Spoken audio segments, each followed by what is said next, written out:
안녕하세요. 노무법인 예성의 김순주 노무사입니다. 오늘은 4대 보험료가 어떤 기준에 의하여 부과가 되는지, 또 입퇴사월이나 휴직, 복직월에는 4대 보험료가 부과가 되는지 여부에 대하여 알아보고, 급여 지급 시에는 4대 보험료 공제는 어떻게 하는지에 대하여 살펴보도록 하겠습니다. 먼저 4대 보험 부과 및 납부 체계부터 간단히 살펴보겠습니다.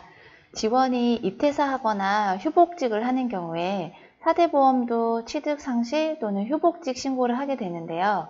이때 신고기한은 잘 아시다시피 이걸 15일까지입니다. 15일까지 신고를 하면 공단에서도 15일까지 신고한 내역에 대해서만 그달의 보험료 부과 시에 반영을 해주는데요. 매월 16일에서 19일 사이에 월별 보험료를 산정해서 확정하고 매월 21일경쯤 고지서를 발송합니다. 그러면 사업장에서는 이월 10일까지 보험료를 납부하시면 됩니다. 앞에서도 말씀드렸다시피 해당 월의 보험료 부과에 반영이 되려면 그달의 15일까지는 신고를 완료하셔야 하는 점 알고 계시면 되겠습니다. 그 다음으로 보험료 적용 기간을 보면 일정 기간 동안 동일한 보험료가 적용돼서 부과가 되는데요. 연금은 매년 7월부터 다음 연도 6월까지 동일한 보험료가 적용되고 건강 및 고용산재는 매년 4월부터 다음 연도 3월까지 동일한 보험료가 적용되어 부과됩니다. 즉 우리가 취득신고할 때 보수월액을 신고하잖아요. 그 공단은 그 신고된 보수월액에 각각의 보험료율을 반영해서 보험료를 부과를 하는데, 예를 들어 연금보험부터 이제 표를 보시면 어떤 직원이 18년 4월에 입사를 한 경우 공단에서는 입사 시 신고한 소득 월액을 기준으로 보험료를 부과하는데요. 다음 연도인 18년 6월까지 이 보험료를 부과합니다. 아까 제가 연금보험의 경우에는 7월부터 다음해 6월까지 동일한 보험료를 부과한다고 했는데, 그럼 17년 4월에 입사한 직원은 17년도 7월부터 보험료를 재산정해서 부과해야 하는 거 아니냐 하실 수 있으실 텐데요.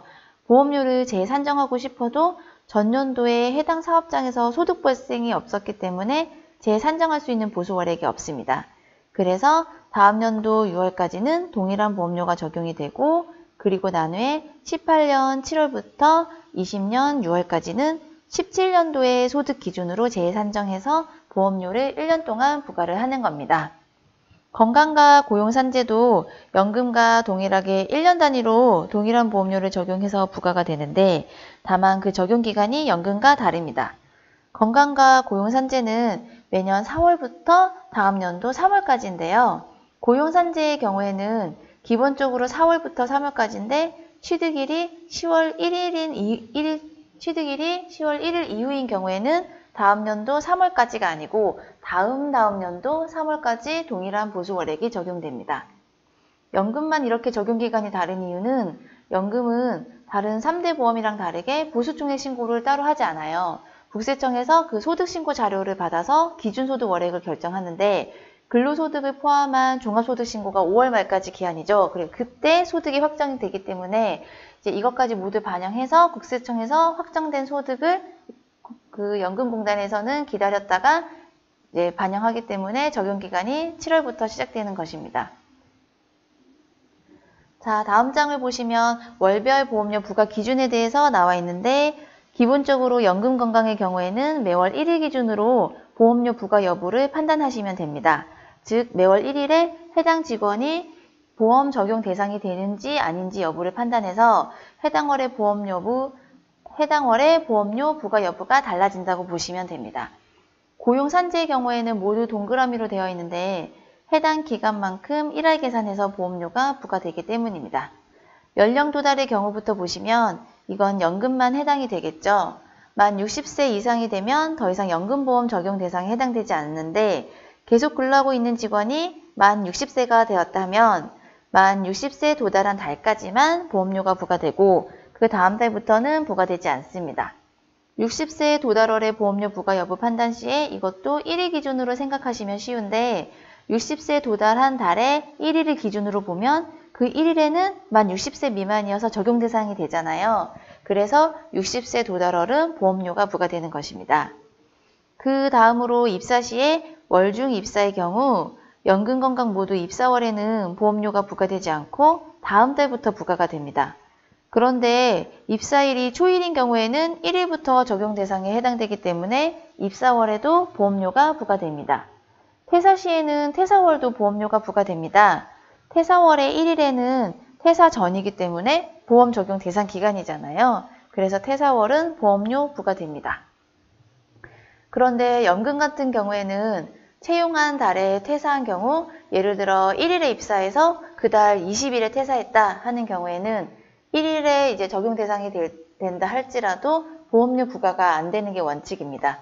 다만 납부를 희망하는 경우에는 납부가 가능합니다. 휴복직의 경우 연금과 고용산재는 납부 예외가 가능하고, 건강의 경우 납부 유예가 가능한데 연금의 경우 휴직월에 보험료가 부과되지 않습니다. 이 부분이 그 1일 기준으로 판단하는 원칙의 예외에 해당한다 할 수 있는데요. 급여에서 보험료 공제 시에 조심해야 할 부분입니다. 건강의 경우에는 1일 기준에 잘 맞게 휴직월의 1일에는 재직 상태이기 때문에 보험료 적용 대상에 해당되고, 따라서 휴직월에도 보험료가 부과되고 복직월에는 건강연금 모두 부과되지 않습니다. 고용산재 경우에는 앞에도 말씀드렸다시피 1일 기준으로 하는 게 아니고 근무한 기간에 대해서 모두 1화 계산해서 매월 보험료가 부과됩니다.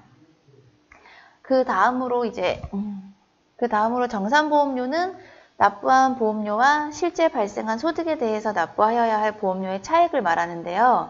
원칙적으로 연금보험은 정산이 따로 없고, 건강보험은 퇴직자는 퇴직했을 때, 재직자는 매년 4월에, 그리고 복직자는 복직했을 때 각각 정산을 합니다.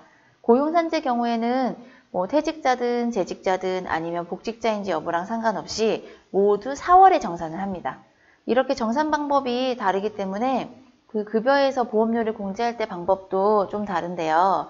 밑에 보험료 공제 방법을 보시면 연금은 별도의 정산이 없고, 건강의 경우에는 각각 사유가 발생 시에 별도 정산을 하기 때문에 상실신고나 복직신고를 하면 정산보험료도 같이 나옵니다. 같이 계산이 돼서 이제 나와요. 그럼 그 정산보험료를 반영하면 되기 때문에 보험 적용 기간에도 매월 고지되는 금액으로 공제하면 되고, 각각 사유 발생 시에 정산보험료를 반영하면 됩니다. 그런데 아까 말씀드렸다시피 고용산재는 사유 발생과 상관없이 매년 4월 한 번만 정산을 해요. 근로자가 퇴사해서 상실신고를 하면서 보수총액도 같이 신고하잖아요. 그래도 근로복지공단은 이제 정산보험료를 알려주지 않습니다. 그래서 고용보험료는 공단에서 부과되는 보험료와 상관없이 매년 실제 발생하는 보수의 보험료율을 곱한 금액을 공제하도록 되어 있으니 이 점 유의하시면 됩니다. 자, 오늘 4대 보험의 기본적인 내용을 살펴보았는데요. 휴직, 복직월에 보험료가 부과되는지 여부라던가 아니면 60세 도달한 달에 연금보험료가 부과되는지 아닌지 헷갈리실 수 있어요. 이렇게 헷갈리시는 부분들이 있으니 네이버 카페에서 오늘 들으신 자료를 다운받으셔서 업무에 참고하시기 바랍니다. 감사합니다.